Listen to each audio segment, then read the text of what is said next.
Hey you guys, Miss Bedford here. All we're gonna need today are our notebooks, the handout, a pen or pencil, and one colored pencil, along with glue of some sort to glue your left-hand side in. Open up your notebooks to the next clean page, and I want you to glue your left-hand side on the left-hand page. For the past couple days, we've been working on ions and ionic charges. Now we're going to be working on predicting these charges using our periodic table. So our title for today is Predicting Charge, and our key question is how can we use the periodic table to predict the charge of ions? Now let's turn over to our left-hand side because this is what we're going to be working with most today. Grab your colored pencil, and I want you to circle the names of every group, because as we know, the group names go down. In the first row, we have group 1A. Second row, we have group 2A. Third, we have 3A, 4A, 5A, 6A, 7A, and 8A.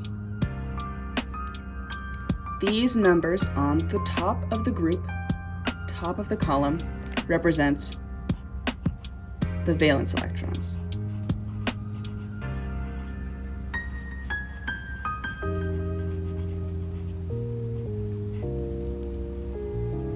The valence electrons on the outermost edge of your atom are what we pay attention to calculate charge. From our simulation, can you remember whether nonmetals gain or lose electrons? Nonmetals will gain electrons.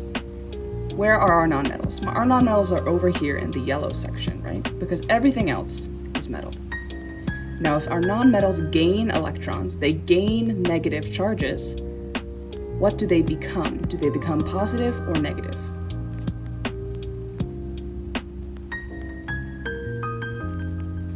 Our nonmetals gain electrons to become negative.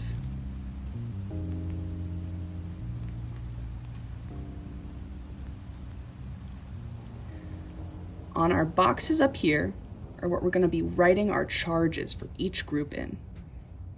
Let's start over here with fluorine. Fluorine is super close to this noble gas region. Everybody wants to be a noble gas. They have 8 valence electrons in their outer shell. Fluorine only has 7, and it only needs 1 to jump from fluorine to neon. So nonmetals gain, fluorine will gain 1 electron to go to neon and become negative. So we have a charge of negative 1. This means that everyone in this yellow portion of the column will become negative 1 when it is an ion. If we move over to oxygen, now we need to add 1, 2 to become neon. So we have a charge of negative 2. It keeps going. We now have a charge of negative 3 in group 5A and negative 4 in group 4A. What charge will selenium have if it becomes an ion?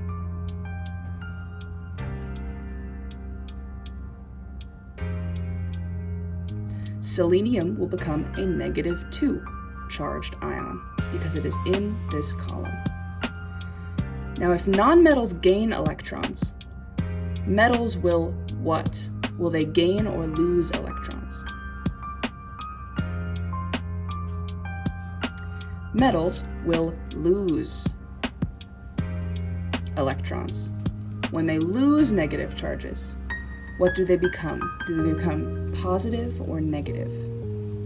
Metals will lose electrons to become positive.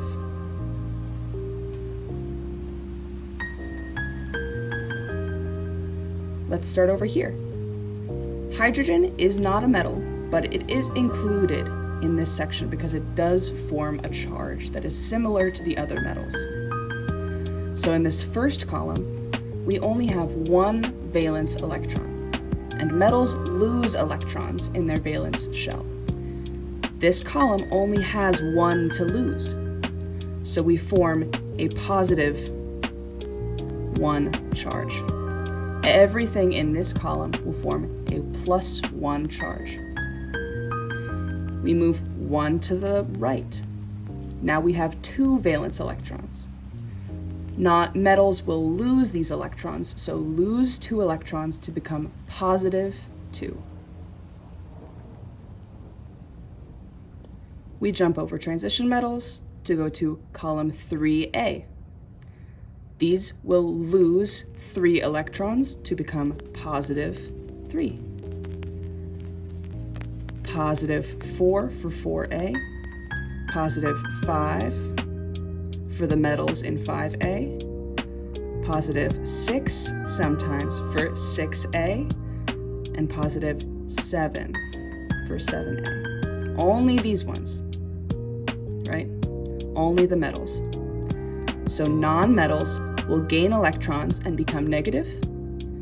Metals will lose electrons to become positive. What charge will indium have if it becomes an ion? Great, now we've covered all of the charged parts. Now we've been mentioning this noble gas column. What charge should the noble gases make? Noble gases are stable and unreactive, so they do not form charges. They do not form ionic compounds, and they have no charge. Let's scooch on back to the notes and write 2 things down. First, we can use our periodic table to predict the charge of ions. How do we do that? We go down a group.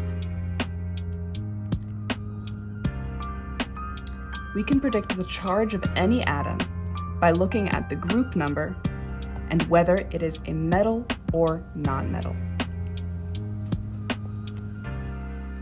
Good job with the notes and the left-hand side. Now you can take this knowledge and finish the ion puzzle worksheet, because now you will be able to complete the bottom section of predicting charge of ions.